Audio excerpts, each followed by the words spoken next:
Hey everyone, Casual Console Gamer here, and I'm back after a long vacation to bring you another review.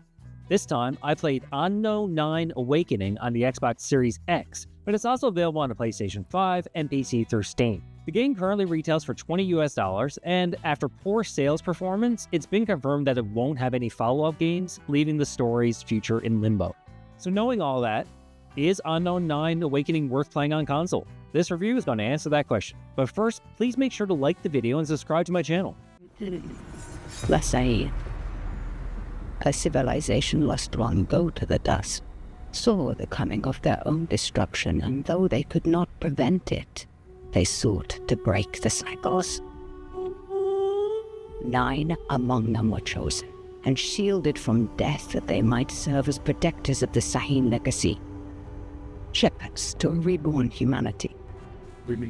Anno 9 Awakening is what you get when you put Jedi Knights into the Assassin's Creed universe. That's the simplest way of explaining its gameplay and story. Before we get into that any further, let's discuss the graphics and technical performance of Anno 9. It's not great looking. The game uses the Unreal Engine 4, meaning it runs reasonably well on console, although the controls and combat are a bit stiff, and it's really the graphics that make this game hard to recommend. The character models don't emote, their faces are plain and stiff and unrealistic, reminding me of the type of games that would have come out on the PlayStation 2 or 3. They also don't focus on each other when they talk, something minor that's really distracting once you notice it. And I honestly can't blame the developers too much for this once you understand a bit more of the game's development. I believe they ran out of money and just had to polish what they had and ship it out while hoping for strong enough sales to patch this game later and improve things with the sequel. That didn't happen, and now we're left with a game that's sort of odd, cheap, and belongs in the $5 bargain bin at your local Walmart. The cycle is starting again. Our world is dying. The suffering will be so immense it will corrode the very fiber of being. There's a better path, Vincent. How many millennia has that path failed? How many more times must we endure the vanity of the 9? I know you understand me. I know you've asked yourself this very question. I know who you are. Then you know why I've come. Alright, let's dive into this game's story. Like I said, this is like Jedis in the Assassin's Creed universe, and that's because the story is very similar to an Assassin's Creed game. Basically, there's this race of people on Earth before humans. They talked about an endless cycle of civilizations rising and falling, and they wanted that to stop happening to their civilization. So, when they predicted they were on the decline, they chose 9 of the members to gain immortality as they looked for a way to break this cycle. You play as Haruna, this game's version of like a Jedi Knight or Padawan called a Quester, who is being mentored by a Jedi Master named Reika. Like all Jedi, they're fighting against the dark side of the Force that takes the form of a secret society that's interested in using this precursor race's technology for their own benefits. It's basically Haruna's job to stop them. There is a lot of lore in this game, so much so that they have an extensive codex in-game, an online library of terms and consoles outside of the game, and plans to make 5 sequels that all got scrapped. Unfortunately, this also means that the game itself doesn't do a good job of explaining things thoroughly, as it was their intention to flesh things out later so as not to overwhelm the player now. Since that isn't going to happen, we end the game with a ton of questions that are never going to be answered. The story itself is fine, although it is predictable and a bit rushed as it's only 10 hours long. Again, the budget seems to have played a part in this, forcing the developers to conclude things quickly before the money ran out. $50 for a 10-hour game of this quality was a very hard sell on release, and even at $20 now, I wouldn't recommend you buy it for that price. This is a good game to pick up $5 from the bargain bin, if you can find a hard copy that is. Hey, Skip. These boys look like they want to talk. Shane, speak English, right?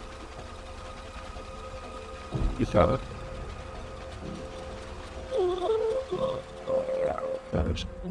So, like I said, Haruna is basically a Jedi. You have Force push and pull, you can use a second sight type ability to see things that's hidden, you can conceal yourself with the Force, and even possess people. You do that through a mana bar that recharges, and you unlock new abilities as the game goes on by picking up these orbs of light that upgrade your skills. I think the abilities themselves are good and incredibly useful, which is great because the combat itself is terrible. You have a block that only unlocks halfway through the game and breaks very easily, a dodge that doesn't move you very far, and a fast attack that does very little damage to even the weakest enemy, and a heavy attack that leaves you vulnerable during the charge-up. The combat itself is amongst the worst I have played in quite a while, with little redeeming qualities. It can be incredibly repetitive, with the game basically being a series of rooms or areas with enemies that you need to either stealth, kill, or fight. The stealth is a bit wonky at times, with enemies not seeing you when they should or seeing you when they shouldn't. It's also way better than the fighting parts, so you should always start each encounter with stealth. To break up that endless combat, Haruna may encounter puzzles such as moving statues so that the light reflects correctly to unlock a door, or moving tiles in the correct order. These are, without a doubt, the easiest puzzles I have ever seen in the game. They are so easy that I just don't understand why they even put them there in the first place. It could have been a cutscene and served the same purpose. And that's pretty much the gameplay. You walk or climb a small section between areas which is very linear, fight or stealth kill enemies, and you repeat that for 10 hours, only breaking that up when you see a puzzle that stops you for a few minutes it takes to spin a statue. It wouldn't be bad if the combat were better or the environments were more unique, but the game takes place in either the desert, a jungle, ruins, or a town. That's it, with most of the game using either the jungle environment or the ruins environment. So unless there's a cutscene playing, I recommend you just turn off your brain, turn on a podcast, and power through it.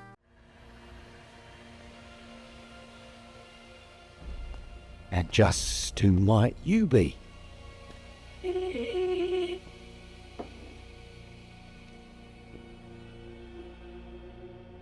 I ask you a question. You don't know who you're dealing with, do you? Alright, let's go into the pros and cons of Unknown 9 Awakening. For the pros, the game's lore is really interesting. They clearly put a lot of time and effort into building this world and its background, and had planned out an entire franchise of games. The Jedi-like abilities were fun, and when you combine them with the environmental hazards and stealth, you have a few different ways of approaching combat. There are an absolute ton of collectibles throughout the map, giving you a reason to explore. For the cons, the character models are not very good, with faces that hardly move and eyes that don't focus on who they're talking to. The game felt rushed at times, and at 10 hours, it's a hard sell for even the $20 price tag. The combat is really terrible, easily the worst part of the game in my opinion. So to answer the question, is Unknown 9 Awakening worth playing on console? Well, unless you can get it for $5 or less from the bargain bin, or free from your local library like I did, I would recommend you stay away from this one. I struggled to finish this game, and that was surprising since it's only 10 hours long. I had to force myself to keep playing, and I took a 3-week break to go on vacation in between. I'm the Casual Console Gamer on YouTube, and I'll see you all in the next review.